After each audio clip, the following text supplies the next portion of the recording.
Welcome to our review of maternal history in the intrapartum period. This is absolutely critical knowledge for the NNP certification exam. What happens during labor and delivery profoundly impacts the neonate you'll be caring for. So understanding the intrapartum period isn't just academic, it's practical knowledge you'll use every day in the NICU. The maternal history is essentially the neonatal history, and knowing what happened before that baby reached your hands can make all the difference in providing appropriate care. Let's get started with this high-yield content that appears frequently on the exam. Here's what we'll cover today. Prioritized by how frequently these topics appear on the exam. We'll start with a quick introduction to the intrapartum period and normal labor process. The intrapartum period spans from the onset of labor to about 1 hour after delivery. This is the most critical window of transition for the fetus as it prepares to exit the womb and adapt to extrauterine life. What happens during this relatively brief period can have profound and lasting effects on neonatal outcomes. As an NNP, you'll need to gather this history to plan appropriate resuscitation and stabilization measures. The reality is that most problems we see in the neonate have roots in the intrapartum period, so understanding what happened during labor and delivery gives you powerful context for anticipating potential complications. Labor progresses through 4 distinct stages. The first stage involves cervical changes and is divided into 3 phases. Latent, 0 to 3 centimeters dilation. Active, 4 to 7 centimeters for nulliparous women or 5 to 6 centimeters for multiparous women. And transition, 8 to 10 centimeters. The second stage begins with complete cervical dilation and ends with the birth of the baby. This includes both passive fetal descent and the active pushing phase.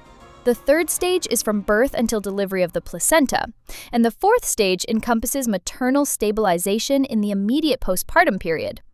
Understanding these stages helps you conceptualize where complications might arise that could affect the neonate. Labor doesn't just happen, it's a complex interplay of maternal and fetal communication pathways. There's no single theory that fully explains why labor begins. Instead, combined maternal-fetal processes decrease uterine quiescence and increase uterine activity. The communication between mother, fetus, and placenta requires sequential initiation with multiple feedback loops.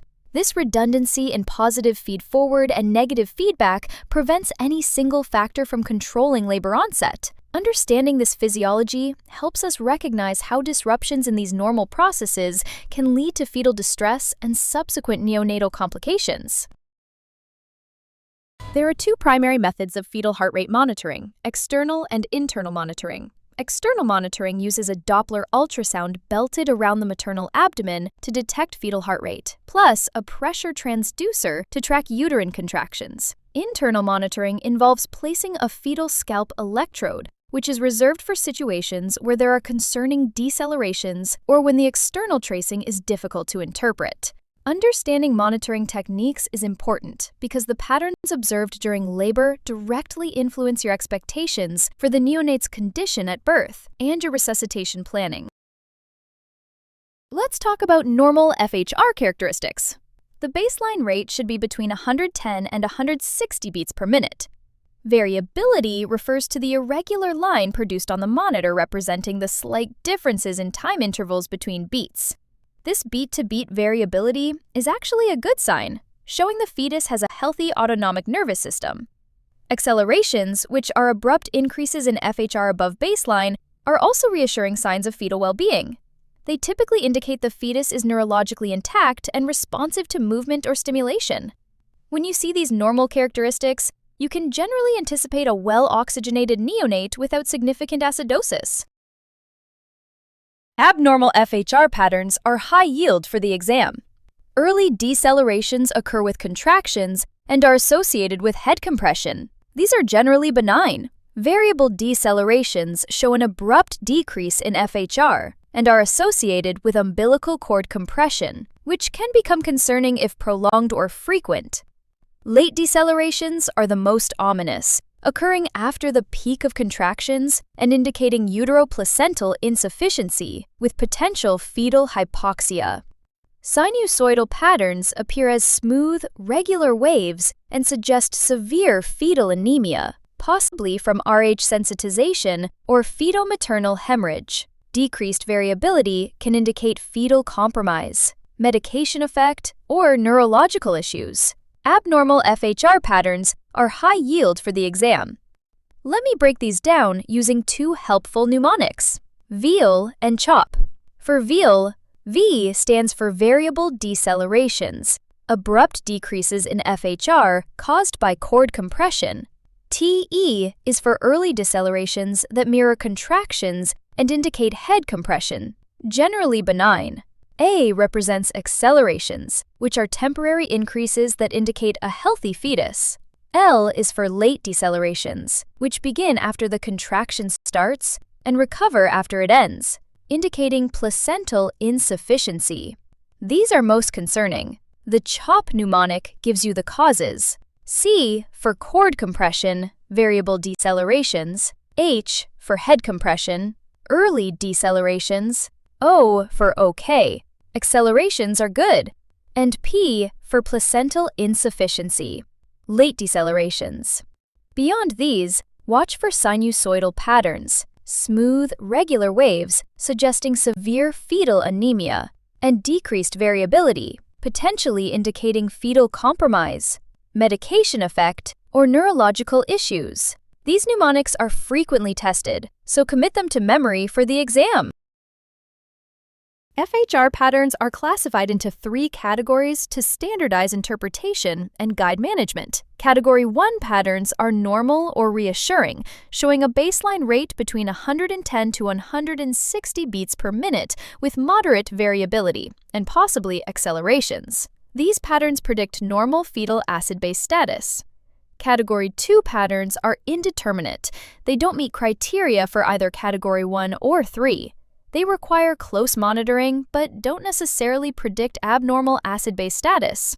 Category 3 patterns are abnormal, characterized by absent variability plus recurrent late or variable decelerations, bradycardia, or a sinusoidal pattern. These patterns strongly suggest abnormal fetal acid-base balance and often require immediate intervention. The exam frequently tests your ability to categorize patterns and understand their clinical implications. Understanding FHR patterns helps you anticipate the neonate's condition before delivery. Abnormal patterns, particularly Category 3, should prompt you to prepare for possible resuscitation needs. There's a correlation between concerning FHR patterns and lower APGAR scores, though it's not perfect. Documentation of intrapartum FHR patterns is important both medically and legally when caring for a compromised neonate. Effective communication with the obstetric team about FHR concerns ensures appropriate preparations for high-risk deliveries. When you receive a call about a delivery with non-reassuring FHR patterns, you should mentally prepare for potential respiratory depression, acidosis, or poor tone in the newborn and plan your team and equipment needs accordingly. Normal amniotic fluid volume follows a predictable pattern throughout pregnancy, starting at around 50 milliliters at 12 weeks, increasing progressively to a peak of about 1,000 milliliters between 36 and 38 weeks, then gradually decreasing after that. The fluid is 98 to 99% water, with changing solute composition throughout gestation. Production and regulation involve multiple pathways: fetal swallowing, urination, lung fluid, skin absorption before keratinization, around 22 to 25 weeks, and movement across the amnion and placenta. Assessment is typically done using ultrasound, measuring either the Amniotic Fluid Index, AFI, the sum of vertical fluid pockets in 4 quadrants, or the single deepest pocket method. Understanding normal amniotic fluid dynamics helps you recognize abnormalities that predict neonatal complications. Oligohydramnios is defined as an AFI less than 5 centimeters or a single deepest pocket less than 2 centimeters. This occurs in 1 to 2% of pregnancies and is a red flag for potential neonatal complications.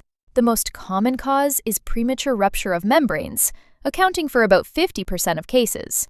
Other causes include renal anomalies, like renal agenesis or polycystic kidneys, urinary tract obstructions, placental insufficiency, maternal medications like ACE inhibitors, and twin-to-twin transfusion syndrome.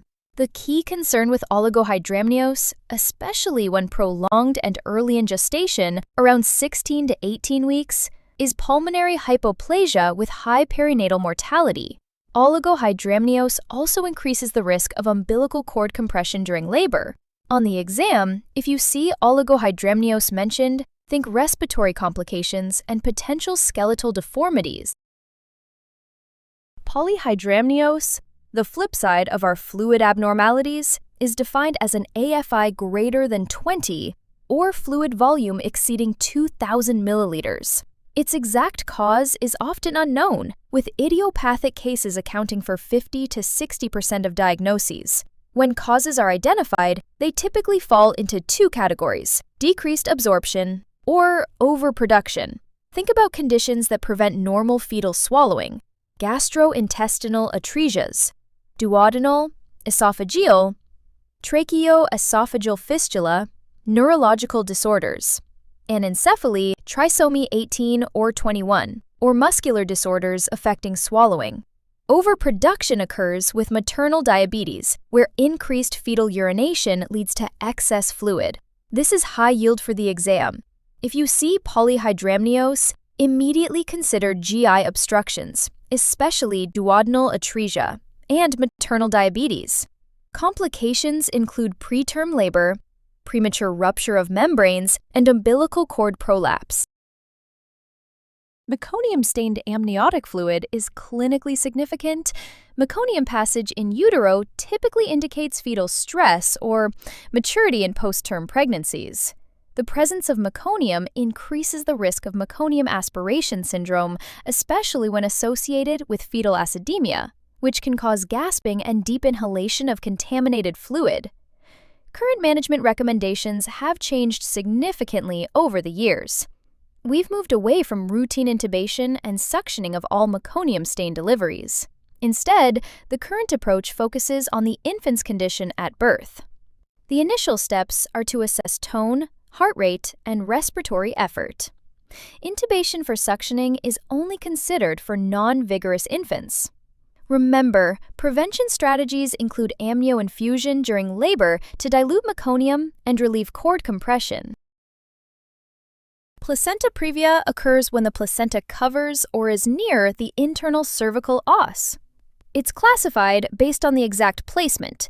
A low-lying placenta has its edge less than 2 centimeters from the internal os, while a true previa has the placental edge covering the os.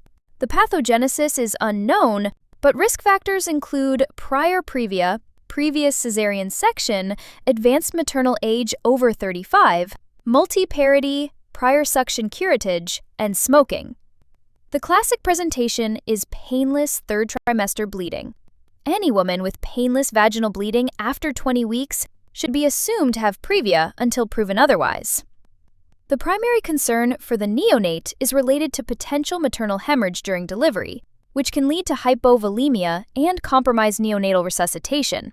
These pregnancies typically deliver via cesarean section due to the risk of hemorrhage, so prepare for potential complications related to both prematurity and blood loss. Placental abruption, or abruptoplacentae, is the premature separation of a normally positioned placenta after 20 weeks gestation. The incidence peaks between 24 to 26 weeks. The underlying mechanism involves bleeding between the decidua and placenta that dissects the layers apart, compromising the placental surface area available for gas exchange and fetal nutrition. Risk factors include previous abruption, hypertension, smoking, preeclampsia, substance abuse, especially cocaine, multiparity, and uterine fibroids. The clinical spectrum ranges from minor separation with minimal effects to major abruption associated with fetal death and significant maternal morbidity. For the neonate, the consequences can be severe: perinatal asphyxia, intraventricular hemorrhage, periventricular leukomalacia, and cerebral palsy. When called to a delivery with abruption, prepare for a compromised infant who may require extensive resuscitation. Vasa previa is rare but potentially catastrophic. It occurs when fetal blood vessels from a velamentous cord insertion run through the membranes and cross over the cervical os. The key danger is that these vessels are completely unprotected by Wharton's jelly, making them vulnerable to rupture when membranes break. Since the entire fetal cardiac output passes through the umbilical cord, rupture of these vessels can lead to exsanguination in less than 10 minutes. Risk factors include a low-lying placenta, multiple gestation, and in vitro fertilization.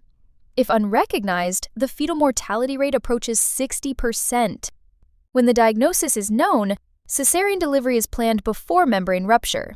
If called to a delivery with known or suspected vasa previa rupture, prepare for a profoundly compromised neonate with hypovolemic shock, severe acidemia, and significant respiratory and cardiovascular instability, requiring aggressive resuscitation and volume replacement. Premature rupture of membranes, PROM, refers to rupture prior to the onset of labor, regardless of gestational age. When this occurs before 37 weeks, it's termed preterm premature rupture of membranes, PPROM, which is the single most common diagnosis associated with preterm delivery. Diagnosis relies on several clinical findings: visible pooling of fluid in the vaginal vault, positive nitrazine testing, the pH-sensitive paper turns blue with amniotic fluid, positive ferning pattern when dried on a microscope slide, due to salt crystallization, and decreased amniotic fluid index on ultrasound. On the exam, you'll likely be asked about the implications of PPROM on neonatal outcomes, particularly related to lung maturity, infection risk, and the potential benefits of antenatal steroids and antibiotics in these cases. Remember, the pathologic mechanisms for preterm labor often start with inflammatory processes that can affect both membranes and placenta. Prolonged rupture of membranes, defined as rupture exceeding 18 hours before delivery, significantly increases infection risk for both mother and baby.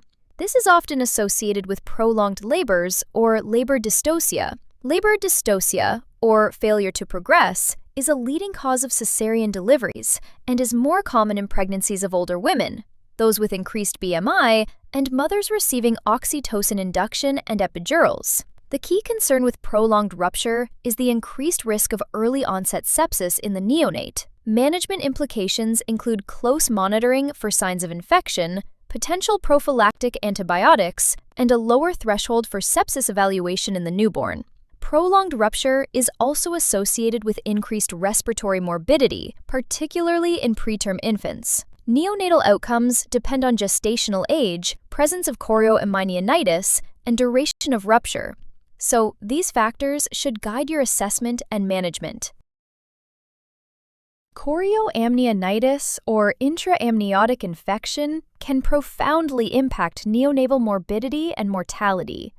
It involves infection of the chorioamniotic space, membranes, placenta, amniotic fluid, and umbilical cord, usually by polymicrobial organisms.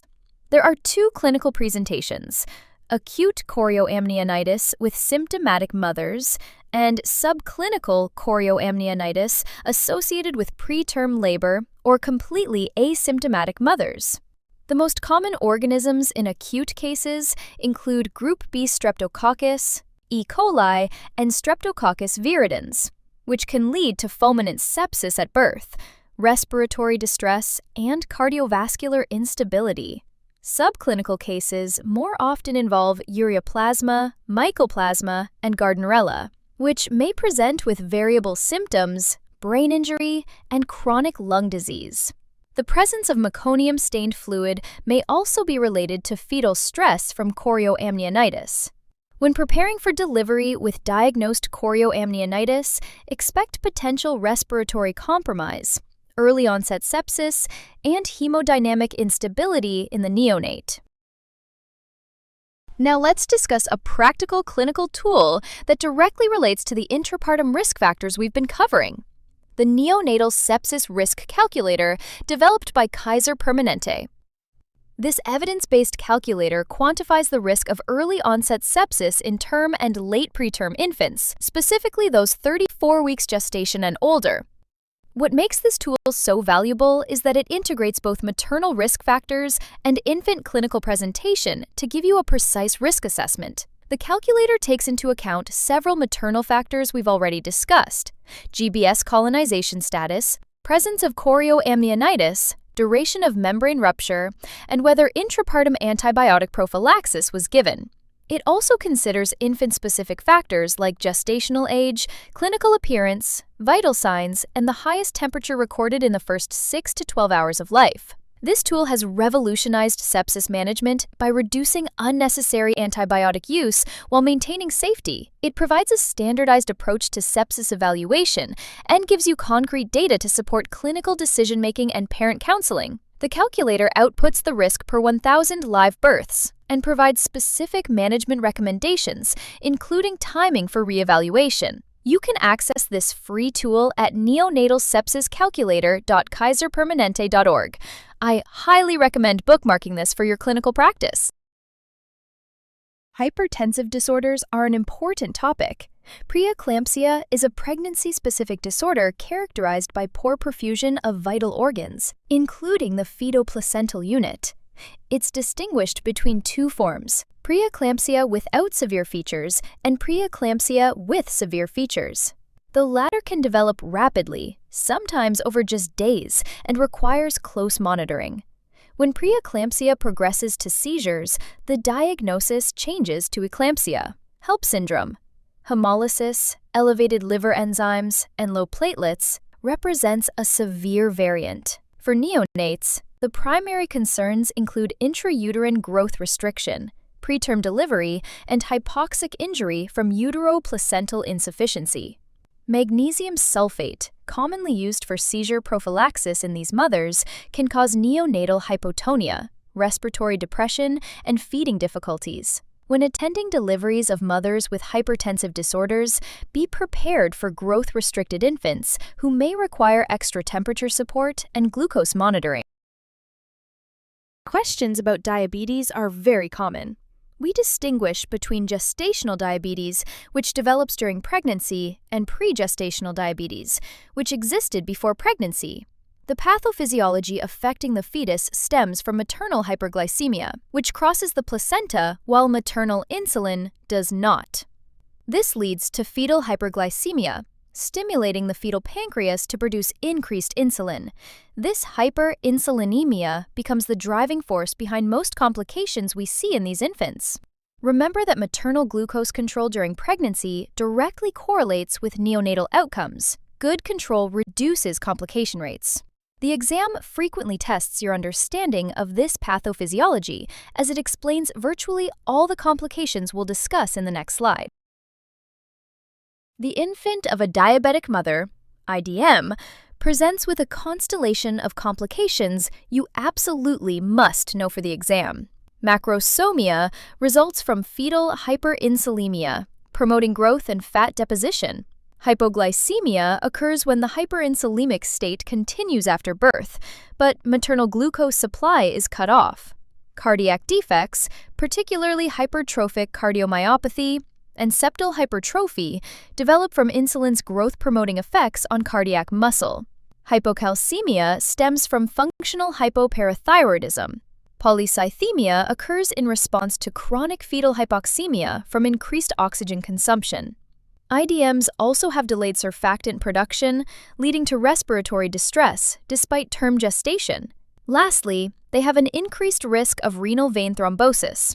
The clinical implications include early feeding to prevent hypoglycemia, careful glucose monitoring, cardiac assessment, calcium monitoring, and hematocrit checks. This is truly high-yield content. Expect several questions about IDMs on your exam. Maternal fever during labor can arise from infection, like chorioamnionitis, or non-infectious causes, like epidural-related temperature elevation. The significance for the neonate is twofold. First, there's the association with potential neonatal infection, particularly early-onset sepsis. Second, and perhaps less widely known, maternal fever shows a concerning association with increased risk of cerebral palsy and neurological injury. This happens because hyperthermia can exacerbate hypoxic ischemic injury to the developing brain. Maternal fever should trigger a systematic evaluation for neonatal sepsis, typically including blood cultures, CBC with differential, and potentially lumbar puncture, depending on clinical presentation. Prophylactic antibiotics are often initiated while awaiting culture results. The timing, duration, and degree of maternal fever, along with other risk factors, guide the intensity of the sepsis workup and subsequent management. Understanding the different types of multiple gestations is essential. Dizygotic twins result from fertilization of two separate eggs and always have dichorionic diamniotic placentation, two placentas and two amniotic sacs. Monozygotic twins come from a single fertilized egg that splits, and their placentation depends on when the split occurs. If splitting happens within the first 3 days post-fertilization, they'll have dichorionic diamniotic placentation. Between days 4 to 8, they'll have monochorionic diamniotic, one placenta, two sacs, and after day 8, they'll have monochorionic monoamniotic, one placenta, one sac placentation. This placentation classification is crucial because it directly correlates with complication rates. Monochorionic twins have vascular connections within their shared placenta that can lead to twin-twin transfusion syndrome, which is the focus of our next slide. Twin-to-twin transfusion syndrome occurs in monochorionic twins due to unbalanced arteriovenous anastomosis in their shared placenta. The classic presentation involves blood shunting from one twin, the donor, to the other, the recipient. The donor becomes hypovolemic, growth-restricted, and develops oligohydramnios, while the recipient becomes hypervolemic, larger, and develops polyhydramnios. The Quintero staging system is used to classify severity, with stage 1 characterized by amniotic fluid discordance, the earliest sign you should recognize. Treatment options include amnioreduction, but the gold standard is fetoscopic laser photocoagulation of the communicating vessels. Anticipate that donor twins may present with hypovolemia, anemia, growth restriction, and oliguria, while recipient twins may present with polycythemia, hypervolemia, and cardiac overload. Delivery timing is typically planned for 32 to 34 weeks if TTTS is severe and treated with laser therapy. Multiple gestations have several other complications you should know. Discordant growth occurs when twins differ in size by more than 20%, often due to unequal placental sharing or underlying pathology in one twin. Twin reversed arterial perfusion sequence occurs when one monochorionic twin has an absent or rudimentary heart, with blood supplied retrograde from the healthy twin. This can lead to high output cardiac failure in the pump twin. The acardiac twin often has severe anomalies. Vanishing twin syndrome describes the intrauterine demise of one twin, typically in the first trimester. While originally thought to have no impact on the survivor, we now know that demise of one monochorionic twin can result in significant neurologic injury to the surviving twin. Monoamniotic twins face unique risks of cord entanglement due to sharing an amniotic sac, requiring intensive monitoring or early delivery. Labor induction involves artificially stimulating uterine contractions before they begin naturally. Methods include cervical ripening with prostaglandins, inserted vaginally or taken orally, mechanical dilation using balloon catheters, membrane stripping, oxytocin administration, and amniotomy, artificial rupture of membranes. The significance lies in understanding how these interventions might affect the neonate. Prostaglandins rarely cause uterine hyperstimulation, which can lead to fetal distress if prolonged. Oxytocin administration, if excessive, can cause uterine tachysystole, with inadequate relaxation between contractions, potentially compromising placental perfusion. Amniotomy carries a small risk of cord prolapse and infection with prolonged rupture. Recent research suggests that induction at 39 weeks in healthy first-time mothers may actually reduce cesarean delivery rates compared to expectant management. When called to attend induced deliveries, be aware of the method used and any complications during the induction process. Tocolytics are medications used to temporarily suppress preterm labor. The primary goal is to gain 48 hours to administer antenatal steroids, allow for maternal transport to a tertiary care facility, and provide magnesium sulfate for neuroprotection. Common agents include beta-mimetics like terbutaline, calcium channel blockers like nifedipine, and magnesium sulfate. Each has distinct effects on the neonate. Beta-mimetics can cause maternal and fetal tachycardia, which you might observe immediately after birth. Calcium channel blockers have minimal direct fetal effects, but can cause maternal hypotension affecting placental perfusion. Magnesium sulfate crosses the placenta and may cause neonatal hypotonia, respiratory depression, and delayed transition. If you are attending a delivery where tocolytics were recently administered, particularly magnesium, be prepared for potential respiratory depression and have positive pressure ventilation readily available. Also monitor for hypotonia affecting feeding and respiratory effort.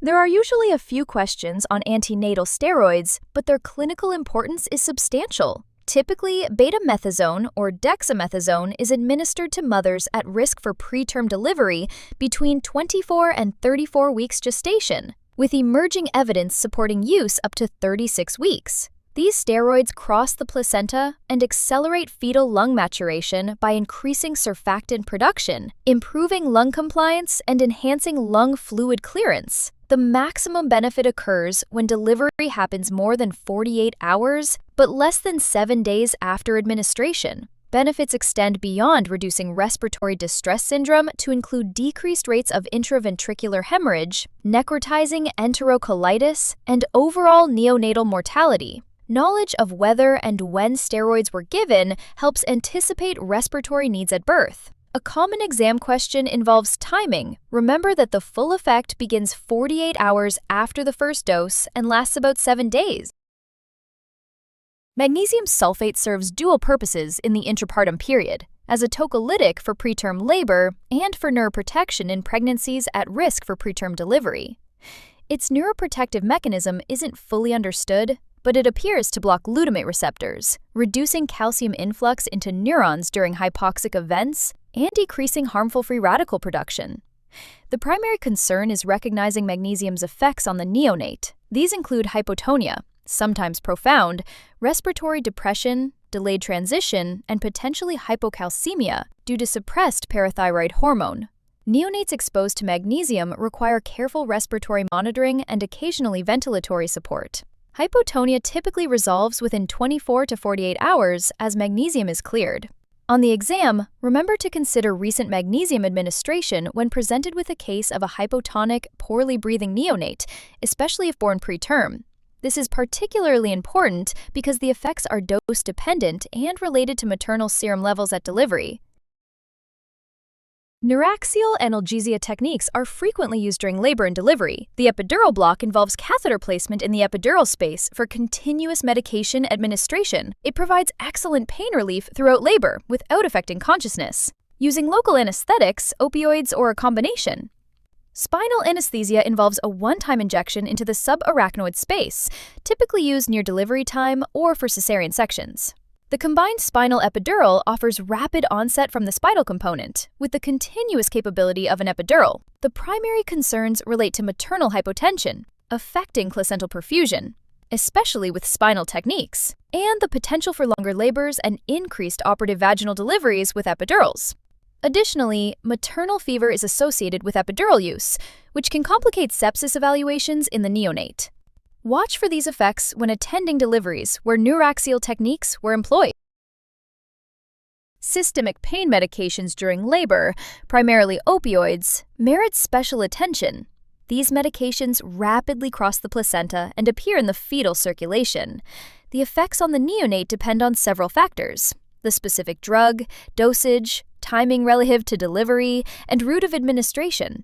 Opioids like fentanyl, morphine, or meperidine can cause respiratory depression, decreased tone, and poor feeding behaviors in the neonate. The closer to delivery these medications are administered, the more pronounced their effects. Butorphanol and nalbuphine have ceiling effects on respiratory depression, but can still impact the newborn. Sedatives and anxiolytics may compound these effects. When called to a delivery where systemic medications were recently given, be prepared for potential respiratory depression requiring intervention. The effects generally resolve within hours, as the medications are metabolized, but anticipating this complication is crucial for appropriate resuscitation planning. Regional blocks include pudendal blocks and paracervical blocks. A pudendal block involves injecting local anesthetic near the pudendal nerve to provide pain relief for episiotomy, spontaneous delivery, or operative vaginal delivery. It's administered late in labor and has minimal effects on the neonate since the injection site is distant from the para-uterine vasculature. Paracervical blocks, less commonly used, involve submucosal administration of local anesthetic near the uterocervical junction. This technique carries a higher risk of fetal effects through direct absorption or transfer of the anesthetic agent. The primary concern with regional blocks is the rare occurrence of direct fetal injection or high maternal absorption leading to local anesthetic toxicity. Neonates affected by local anesthetic toxicity may present with bradycardia, hypotonia, and CNS depression. These blocks generally have minimal impact on neonatal transition compared to systemic medications or neuraxial techniques. General anesthesia for cesarean delivery is typically reserved for emergencies or when neuraxial techniques are contraindicated. The procedure involves rapid sequence induction with an intravenous agent, followed by a fast-acting muscle relaxant, endotracheal intubation, and mechanical ventilation. The anesthetic agents rapidly cross the placenta and can cause neonatal respiratory depression. The critical factor for neonatal outcomes is the time from induction to delivery. Ideally, the infant should be delivered within 90 seconds of uterine incision to minimize anesthetic exposure. Longer intervals between induction and delivery correlate with increased neonatal depression. When attending a delivery under general anesthesia, anticipate the need for resuscitation, particularly ventilatory support. The effects are usually short-lived if the delivery occurred quickly after induction, but prolonged exposure may result in more persistent respiratory depression. Birth trauma may appear with intrapartum questions, with soft tissue injuries being a key focus. Caput succedaneum is a diffuse edematous swelling of the scalp that crosses suture lines, resulting from pressure against the cervix during labor. It typically resolves spontaneously within days, without intervention. Cephalohematoma is a subperiosteal hemorrhage that's limited to the boundaries of a single cranial bone, never crossing suture lines. It appears hours after birth, resolves over weeks, and occasionally calcifies. The most serious soft tissue injury is subgaleal hemorrhage, bleeding into the potential space between the galea aponeurotica and periosteum. This life-threatening condition can hold significant blood volume, causing hypovolemic shock. Risk factors include vacuum-assisted deliveries, prolonged labor, and macrosomia. Distinguishing between these conditions is critical. As their management and prognosis differ significantly, the exam frequently tests your ability to identify these injuries based on physical findings, timing of presentation, and clinical course. Nerve injuries during birth primarily affect the brachial plexus, or facial nerve. Erb's palsy involves injury to the upper brachial plexus, C5, C6, resulting in the classic waiter's tip position, adducted shoulder, internally rotated arm, extended elbow, and flexed wrist with a positive grasp. It typically occurs with difficult deliveries involving shoulder dystocia. Klumpke's palsy affects the lower brachial plexus, C7, T1, causing a flaccid hand that cannot grasp with a characteristic claw hand appearance due to paralysis of the intrinsic hand muscles. Affected infants retain shoulder and elbow function, but have weakness or paralysis of the wrist and hand, along with a possible Horner syndrome, ptosis, meiosis, and hydrosis, if sympathetic fibers are damaged. Klumpke's palsy is less common than Erb's and often associated with hyperabduction of the arm during delivery. Facial nerve palsy presents as asymmetric facial movement, especially when crying. Most nerve injuries resolve spontaneously within months, but some require physical therapy or surgical intervention. Document these findings precisely using standardized assessment techniques, as this documentation guides follow-up care and helps determine prognosis during family counseling. Fractures during birth most commonly involve the clavicle, accounting for over 90% of birth-related fractures. Clavicular fractures typically occur during difficult deliveries of large infants or breech presentations. and present with decreased arm movement, crepitus, or palpable callus formation within days. Skull fractures are less common and associated with instrumental deliveries or cephalopelvic disproportion. They're usually linear, non-depressed, and asymptomatic, unless complicated by underlying hemorrhage. Long bone fractures, particularly of the humerus or femur, occur with complicated deliveries and present with pain on manipulation, decreased movement, and sometimes deformity. Assessment includes observing spontaneous movement, response to passive movement, and point tenderness. Management varies by fracture type. Clavicular fractures generally heal without intervention, while long bone fractures may require immobilization. The exam typically tests your ability to recognize fracture patterns and understand their association with specific delivery complications. Understanding birth trauma risk factors helps you anticipate potential complications. Macrosomia, birth weight greater than 4,000 grams, significantly increases trauma risk, particularly for shoulder dystocia, when the anterior shoulder becomes impacted behind the maternal pubic symphysis after delivery of the head. Shoulder dystocia is an obstetric emergency managed with specific maneuvers, McRoberts, suprapubic pressure, internal rotational maneuvers, to release the impacted shoulder. Instrumental deliveries using vacuum or forceps increase the risk of cephalohematomas, subgaleal hemorrhages, and facial nerve injuries. Additional risk factors include premaparity, prolonged second stage of labor, maternal diabetes, associated with macrosomia, abnormal presentation, and cephalopelvic disproportion. Knowledge of these risk factors from the maternal history should prompt careful examination for associated injuries. The exam often presents scenarios asking you to identify the most likely birth trauma based on the delivery circumstances and initial presentation. Postpartum pregnancy, defined as extending beyond 42 weeks or 294 days from the last menstrual period, creates unique risks for the neonate. The placenta may follow two possible trajectories: continued function leading to macrosomia, or more commonly, diminished function resulting in placental insufficiency, with decreased nutrition and oxygen exchange. This insufficiency increases the risk of meconium passage, oligohydramnios, and fetal distress.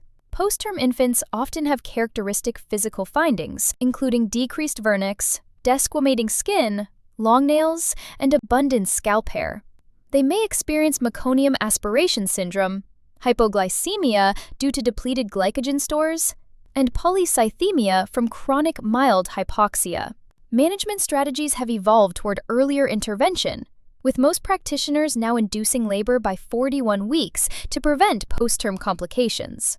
Knowledge of these risks helps guide assessment and management of postpartum neonates, particularly monitoring for respiratory distress, hypoglycemia, and polycythemia. Documentation is the cornerstone of quality neonatal care and risk management. Your documentation of maternal history is essential for establishing a complete clinical picture.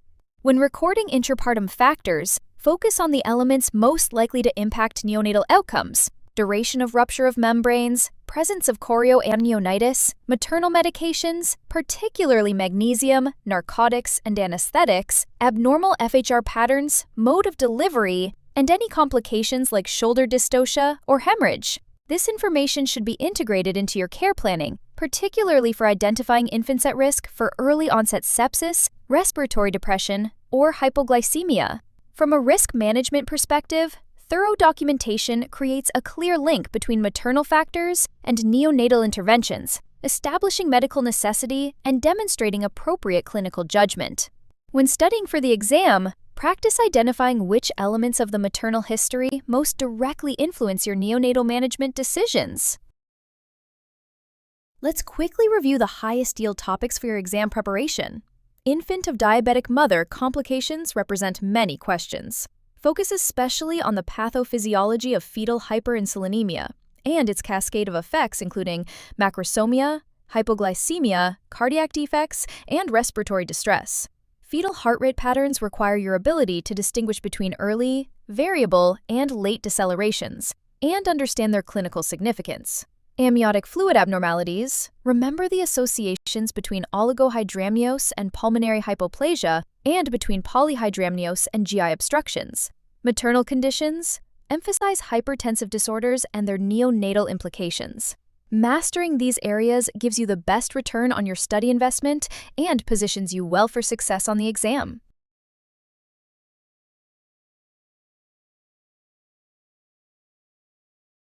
A neonatal nurse practitioner is called to a delivery where the mother has been diagnosed with polyhydramnios. Which fetal condition should the NNP be most prepared to assess after birth? Duodenal atresia, neural tube defect, renal agenesis? Duodenal atresia is the correct answer. Polyhydramnios, excess amniotic fluid, is strongly associated with fetal gastrointestinal obstructions, particularly duodenal atresia. This occurs because the fetus normally swallows amniotic fluid. But with duodenal atresia, the fluid cannot pass through the obstructed intestine, leading to accumulation of amniotic fluid. Neural tube defect is incorrect. While some neural tube defects can be associated with polyhydramnios, particularly anencephaly, duodenal atresia has a stronger association with polyhydramnios. Renal agenesis is incorrect. Renal agenesis is actually associated with oligohydramnios, decreased amniotic fluid, not polyhydramnios, since fetal urine production contributes significantly to amniotic fluid volume. A fetus shows late decelerations on electronic fetal monitoring. These decelerations are most likely caused by cord compression, head compression, uteroplacental insufficiency. Uteroplacental insufficiency is the correct answer. Late decelerations begin after the peak of contractions and return to baseline only after the contraction ends. They indicate inadequate blood flow through the placenta during contractions, resulting in fetal hypoxia. This is a concerning pattern that suggests fetal compromise. Cord compression is incorrect. Cord compression typically causes variable decelerations, which are characterized by an abrupt V-shaped drop in heart rate with variable timing relative to contractions. Head compression is incorrect. Head compression typically causes early decelerations, which mirror the contraction, beginning and ending with the contraction, and are generally considered benign. A neonate born to a mother with poorly controlled diabetes is most at risk for which immediate complication after birth? Cardiac defects, hypoglycemia, polycythemia. Hypoglycemia is the correct answer. Infants of diabetic mothers experience hyperinsulinemia in utero in response to maternal hyperglycemia. After birth, the maternal glucose supply is cut off, but the neonate's insulin levels remain high, causing rapid development of hypoglycemia. This requires immediate intervention after birth. Cardiac defects, particularly hypertrophic cardiomyopathy, are associated with maternal diabetes, but are not typically an immediate concern requiring intervention in the first hours after birth. Polycythemia is a common finding in infants of diabetic mothers due to increased erythropoietin production in response to chronic fetal hypoxemia. While important to monitor, it's not as immediately life-threatening as hypoglycemia in the first hours after birth. A mother receiving magnesium sulfate for preeclampsia delivers at 35 weeks gestation. The neonate is most likely to exhibit hypertonia, hyperreflexia, respiratory depression. Respiratory depression is the correct answer. Magnesium sulfate crosses the placenta and can cause central nervous system depression in the neonate, leading to respiratory depression, hypertonia, and lethargy. These neonates may require respiratory support immediately after birth. Hypertonia is incorrect. Magnesium causes the opposite effect. Hypertonia, not hypertonia. Neonates exposed to magnesium typically have decreased muscle tone. Hyperreflexia is incorrect. Magnesium causes decreased reflexes. Hyporeflexia, not hyperreflexia. This is consistent with the overall depressant effect of magnesium on the neonatal nervous system. A fetus with a velamentous cord insertion is at highest risk for which complication? Placenta previa, uterine abruption, vasa previa. Vasa previa is the correct answer. In velamentous cord insertion, the umbilical vessels separate in the membranes before reaching the placenta. When these unprotected vessels run across the cervical os, the condition is called vasa previa. This creates a high risk of vessel rupture during membrane rupture, potentially causing rapid fetal exsanguination with mortality rates approaching 60% if undiagnosed before delivery. Placenta previa is incorrect. While both conditions can cause bleeding, placenta previa refers to placental tissue covering or being near the cervical os. Velamitous cord insertion doesn't directly cause placenta previa, though they can coexist. Uterine abruption is incorrect. Abruption refers to premature separation of a normally positioned placenta from the uterine wall. Velamitous cord insertion doesn't increase the risk of abruption. The primary risk with velamitous cord insertion is fetal hemorrhage from torn vessels during membrane rupture.